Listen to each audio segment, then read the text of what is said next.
Hola hermanos, el día de hoy, 13 de noviembre del 2025, pues es jueves de la 32ª semana del tiempo ordinario. Pensaba yo en el hecho de que hoy es jueves, ya saben que siempre les recomiendo vayan al Santísimo, hagan una visita, si se puede hora santa, pues 1000 veces mejor. Pero pensaba en el hecho de cuántos jueves hemos vivido ya de este año, ¿no? Si lo piensan, que nos quedarán unos 6, 7, por lo mucho, jueves de este año, y cada oportunidad, ¿no? Cada gracia que Dios nos concede de poder estar con Él, de estar realmente con Él, en su cuerpo, en su sangre, en su alma y en su divinidad. Y luego, evidentemente, lo más importante sería comulgarlo, sería recibirlo. Pero digo, los jueves con la intención esta que tenemos que orar, reparar el daño que hemos hecho con nuestros pecados y el pecado del mundo a los sagrados corazones, y claro, también orar por las vocaciones. Tenemos que pedir, en muchos lugares está bajando muchísimo la cantidad de llamados, bueno, los llamados no, que se deciden a seguir al Señor Jesús en la vida consagrada o en la vida sacerdotal, y duele mucho, ¿no? Porque sin duda nuestras comunidades padecen de mucha necesidad, ¿no? Y luego pedir por la paz, o sea, es decir, estamos en este mundo tan complicado y tan complejo, ¿no? Y por eso pedir por la paz creo que es imprescindible. Bueno, hoy les voy a hablar de una santa muy particular, es la patrona de los enfermeros en Italia. Sí, así como lo escuchan, es la patrona de los enfermeros en Italia. Entonces se trata, aquí vamos con un problema como siempre con los nombres, ¿no? Ella se llamaba realmente Oliva, Oliva Pietrantoni, pero era de hecho la segunda de 11 hijos, ¿ok? Su papá se llamaba Francesco. Bueno, nacida en un pobladito en Pozzaglia, ahí en Sabina, a unos, dicen 800 metros más o menos, ahí en Tivoli, o cerca de Tivoli, en Italia. Y bueno, pues ella solo pudo hacer la escuela primaria porque sus papás trabajaban su tierra, el papá de hecho con mucha dificultad porque tenía artrosis, y entonces pues a ella le toca cuidar pues también a los hermanitos. Imagínense usted, la segunda y siendo la mujer de 11, vamos, es complejo, ¿no? Y luego pues dicen que a los 4 años ya se había confirmado, era la tradición antes, ¿no? Luego ya logra hacer iniciar su vida eucarística y todo aquello. Eso le marcó la vida, Pues como les digo, los papás eran campesinos, trabajaban unas tierras que ellos tenían y también alquilaban otras tierras, pero eran gente muy pobre. A ella le tocó andar de cantera, es decir, cargando piedras para construir un camino que había entre el pueblo de ella y Poggiomogliano. También, ¿cómo se llama? Le tocaba ir, tenía 7 años, de 7 a 12 años se dedicó a aquello de andar recogiendo aceitunas. Entonces en el cultivo de las aceitunas también estuvo. Miren, realmente, aunque hizo la primaria y con muy buenas notas, según parece, miren, era una muchacha inteligentita, muy inteligentísima, pero el problema es que, lógico, no se permitía el asunto.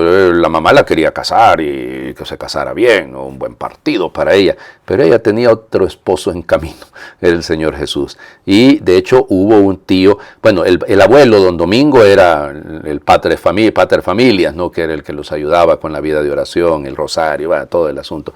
Ahí cerca hay una capillita de la Virgen de la Rifolta, se llama, y entonces ahí era donde ella iba a orar continuamente. Bueno, parece ser que en algún momento también era dulce, sí, pero era firme también. Y de hecho, cuando se iban las jóvenes al tema de la cosecha de aceitunas, pues ella las cuidaba, ella era la que andaba ahí por todas partes, pues protegiéndolas de algunos. Incluso se cuenta en su biografía de que hubo algunos hombres que las miraban con lascivia, y ella las protegió a las demás. Bueno, y la vocación le vino porque tenía un tío que era fraile, y entonces don Mateo, no, porque entonces sería diocesano, Fray Mateo, y entonces fue él el que le ayudó, porque fueron a Roma y le fue mal a la pobre, porque es que en aquel entonces, hoy en día, se imaginarán ustedes a unas hermanas diciéndole a una que quieren ingresar a una congregación, no, aquí no hay lugar, o sea, por Dios, y con todas las necesidades que tenemos. Pero en el caso de ella, lo que pasa es que esa época se pedía dote, y de dónde iban a sacar dinero la pobre familia de ella, pero gracias a la intervención del párroco, entonces finalmente logra ingresar aquí viene el detalle, la congregación son las Hermanas de la Caridad, solo que de Santa Juana, Giovanna, se le puede decir también Jean Anti Touré.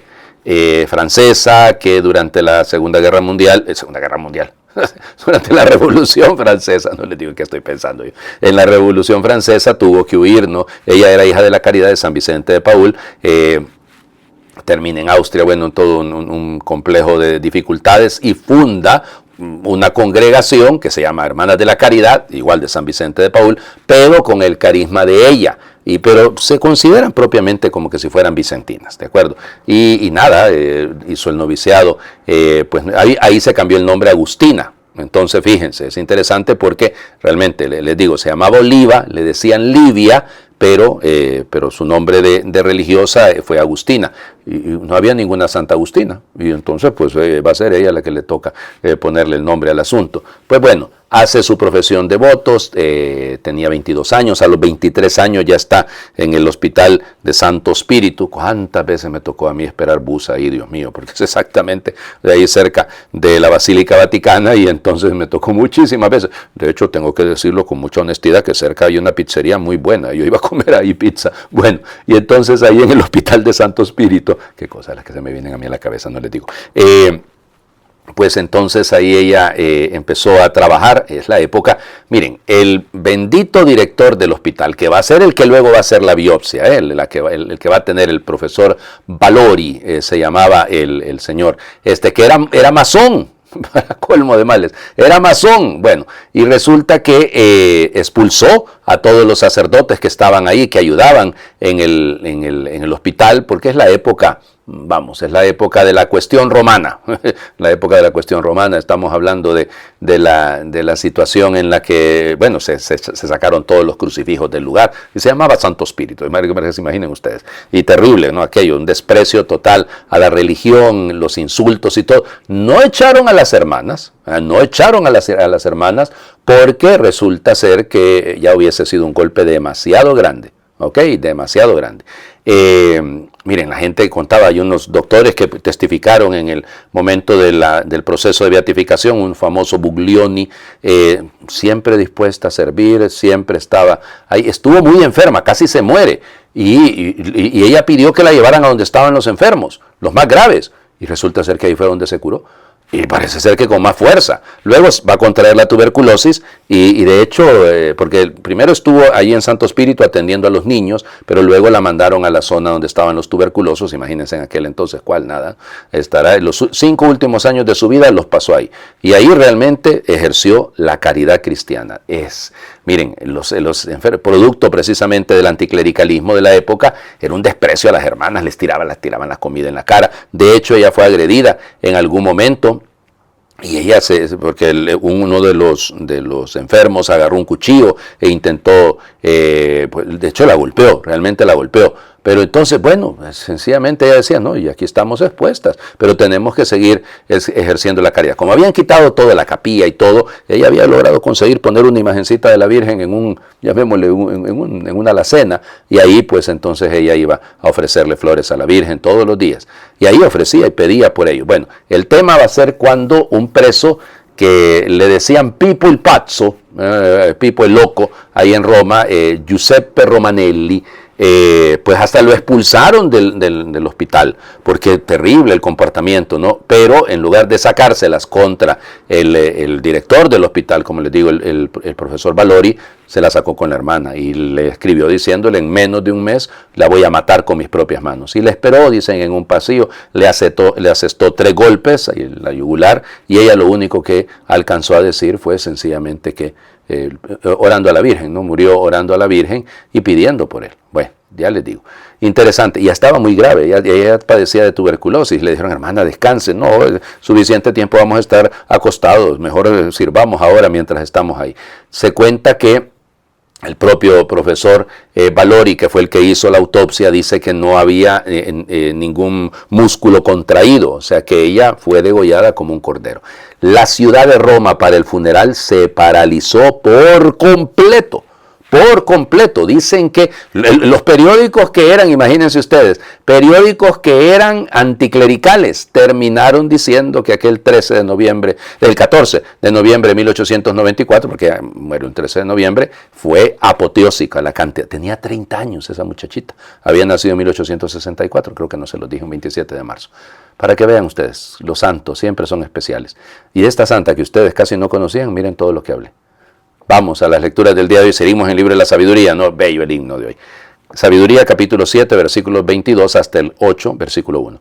La sabiduría es un espíritu inteligente, santo, único y múltiple, sutil, ágil y penetrante, inmaculado, lúcido e invulnerable, amante del bien, agudo y libre, bienhechor, amigo del hombre y amable, firme, seguro y sereno, que todo lo puede y todo lo ve, que penetra en todos los espíritus, los inteligentes, los puros y los más sutiles. La sabiduría es más ágil que cualquier movimiento y por ser inmaterial, lo atraviesa y lo penetra todo. La sabiduría es un resplandor del poder de Dios, una emanación purísima de la gloria del Omnipotente. Por eso nada sucio la puede contaminar. Es un reflejo de la luz eterna, un espejo inmaculado de la actividad de Dios, una imagen de su bondad. Ella sola lo puede todo, sin cambiar en nada, todo lo renueva. Entra en las almas de los buenos de cada generación, hace de ellos amigos de Dios y profetas, porque Dios ama solo a quienes conviven con la sabiduría. La sabiduría es más brillante que el sol y que todas las constelaciones. Si se la compara con la luz del día, la sabiduría sale ganando, porque el día al día lo vence la noche, pero contra la sabiduría la maldad no puede nada. Ella se extiende poderosa de un extremo al otro del mundo y con suavidad gobierna todo el universo. Palabra de Dios, te alabamos, Señor. Sí, ¿verdad? Se va notando la personificación, ya va hablando de la sabiduría como si fuera una persona. Y esto es muy bello, ¿no? Como si fuera una persona. Claro, por eso los padres de la iglesia inmediatamente van a decir, es Cristo. De aquí, es decir, se trata de Cristo. Estamos hablando realmente de Cristo. Claro, son 21 atributos los que aparecen aquí. Bueno, probablemente 7 por 3, ¿no? Un superlativo, 3, y el 7, que es el número de la perfección. Entonces ya la sabiduría tiene 21 atributos, evidentemente que es mucho más que eso, ¿no? Pero es una imagen muy bonita, si lo ven. O sea, esta imagen de la sabiduría sutil, que no cambia, es inmutable, que es más brillante que el sol, que es reflejo de la luz eterna, que lo puede todo, no cambia nada, todo lo renueva, entra en las almas de los justos, penetra todo, es más ágil que cualquier movimiento, amiga del hombre y amable, bienhechor, libre, agudo. Es decir, por favor. O sea, estamos hablando aquí de la sabiduría, usted puede decir perfectamente. De hecho, alguno lo ha hecho, cuidado. En lugar de decir sabiduría, dicen Cristo. Sí, solo que todavía aquí aparece un elemento, aunque no lo dice directamente, porque es una emanación, pues procede del Padre y del Hijo, diríamos, del Espíritu Santo, ¿no? Y además es un don del Espíritu Santo, ¿no? Pero aquí el tema es que todavía pareciera, claro, estamos siglo y medio antes de Cristo, que todavía la teología veterotestamentaria, la teología pues del Antiguo Testamento, todavía le falta llegar a esto, ¿no? A identificar directamente la sabiduría con carácter divino, aun y cuando lo está diciendo, ¿no? Fíjense, indirectamente lo dice, pero vamos, no vamos a caer en decir hacer una extrapolación cuando no viene al caso, pero sin duda que estamos hablando de una realidad, digamos, superlativa, y por eso perfectamente podría ponerse en el lugar del nombre de la sabiduría el nombre de Cristo, sin caer en el hecho de que de alguna forma todavía pareciera como se habla de la sabiduría como creada, ¿okay? Aunque insisto, aunque se hable de que es emanación, pero bueno, inmaterial y no sé qué más. Bueno, tranquilos, no se quiebren la cabeza. El himno es precioso. Y el himno lo que nos invita es a entender, ¿será que mi corazón está dispuesto a recibir esta sabiduría de Dios? Soy de los justos que Dios elige en una generación y que penetra y los vuelve profetas, santos. Bueno, piénsenlo, a ver si es cierto que nosotros tenemos esas características y estamos dispuestos a recibir esa sabiduría de Dios. Cuidado, que la sabiduría no es la sabiduría del pueblo, digamos, claro, puede combinarse, ¿no? Pero no es eso, no es como le llamamos ahí, buen sentido común, no, es muchísimo más que eso, ¿no? Es más que sensatez. Es sabiduría, emana de Dios, ya es el buen sentido de Dios, el gusto de Dios, sabiduría. El Evangelio, Lucas, capítulo 17, versículos del 20 al 25. En aquel tiempo los fariseos le preguntaron a Jesús, ¿cuándo llegará el reino de Dios? Jesús les respondió, el reino de Dios no llega aparatosamente, no se podrá decir está aquí o está allá, porque el reino de Dios ya está entre ustedes. Les dijo entonces a sus discípulos: llegará un tiempo en que ustedes desearán disfrutar siquiera un solo día de la presencia del Hijo del Hombre y no podrán. Entonces les dirán: está aquí o está allá, pero no vayan corriendo a ver, pues aquí, así como el fulgor del relámpago brilla de un extremo a otro del cielo, así será la venida del Hijo del Hombre en su día. Pero antes tiene que padecer mucho y ser rechazado por los hombres de esta generación. Palabra del Señor. Gloria a ti, Señor Jesús. Sigue el Señor Jesús anunciando su pasión, sigue dejando claro que esto es ineludible. Pero bueno, veamos por el reino de Dios. ¿Cuándo vendrá el reino de Dios? La pregunta: ¿cuántos se salvan? Es decir, estas intenciones de cuantificar las cosas, ¿no? Es peligroso, porque siempre podemos correr el riesgo de terminar reduciendo a cantidades. Y entonces esta pregunta, pues Jesús nunca la responde, nunca da una cifra. Sino, y todavía dice, ¿no? El reino de Dios no viene de manera aparatosa, ¿no? Es decir, no como, hay como un gran signo, no, si viene con la sencillez, ¿ya? El reino de Dios no viene con pareteresis, es decir, con cosas extraordinarias, sino que su manera de manifestarse es todo lo contrario, ¿no? Porque ya lo tienen en medio, ¿ya? Él ya está, te usa en tos Simón Sting, es decir, en tos, ya está en medio. Está aquí, y tú, está aquí, porque el reino ya está, porque Él es Cristo. Es que en Cristo está el reino. Él no solo es el Rey de Reyes y Señor de Señores, no, Él es el reino. Hacia Él nos encaminamos. Por eso, claro, no lo pueden entender. Y todavía más, no le dice a los discípulos: cuidado, que va a llegar un momentito en que ustedes van a querer desear ardientemente, es la traducción, ¿no? Epitimésete, es decir, es un deseo ardiente, ya lo hemos escuchado, ¿no? Que al menos un día, gemerai, tú antropou, es decir, que el Hijo del Hombre esté con ustedes. Ese día, que sea un poco, pero no, y no hagan caso, ay Dios mío, que está aquí, de que está allá, eso, no anden detrás de esto, no sigan con ansiedad, porque ya les digo, ¿cuántos no han aparecido diciendo, prácticamente presentándose como Mesías y hablando, aquí está el Señor, allá está el Señor? No, ¿saben dónde está? Jueves, ahí está en la Eucaristía, está presente realmente. Él está ahí en su cuerpo, en su sangre, en su alma y en su divinidad. Está presente en el altar. Ahí sí está. Y no me dice, está aquí, está allá. No, ahí está. No nos quebremos la cabeza. Él quiso quedarse ahí. Se quiso quedar con nosotros para siempre. Para siempre. Entonces, no es cuestión de que, ya les digo, yo a veces me pongo a pensar y lo digo, a veces se lo digo a la gente, ¿no? Pues yo puedo estar celebrando la Santa Misa y de repente entra alguien corriendo y dice, miren que se está apareciendo la Virgen por aquí. Y se va todo el mundo. Y el Señor que va a estar ahí sobre el altar, ¿qué? Es decir, como que nos encanta este show, ¿no? Nos encantan estas manifestaciones extraordinarias. Y hay que tenerle cuidado, ¿no? Porque hay falsos profetas, hay gente que se presenta hablando en nombre de Dios y Madre del Señor Jesucristo. Lo que dicen no tiene nada que ver con Dios. Por eso, como un rayo, astrapé, que brilla, que lampea, que relampaguea, ya, entonces así va a ser ese día. Es una manifestación gloriosa. Claro, imagínense los judíos que iban a entender de cómo se producían los rayos y los truenos. Y entonces por eso, en ese momento es decir esto, así como un relámpago que va de un lado a otro, así va a ser en ese momento. O sea, dejen de estar queriendo ver señales extraordinarias. No, ya está presente de todas maneras. Ya, ¡ay, el fin del mundo! Que venga el Señor, que venga, que aquí lo esperamos. Y los que tenemos fe, no tenemos miedo y tenemos la certeza de que nos aguarda la gloria eterna. Hagamos oración. Esta no es mía ni de nadie en particular. Ahí ven ustedes de quién se trata.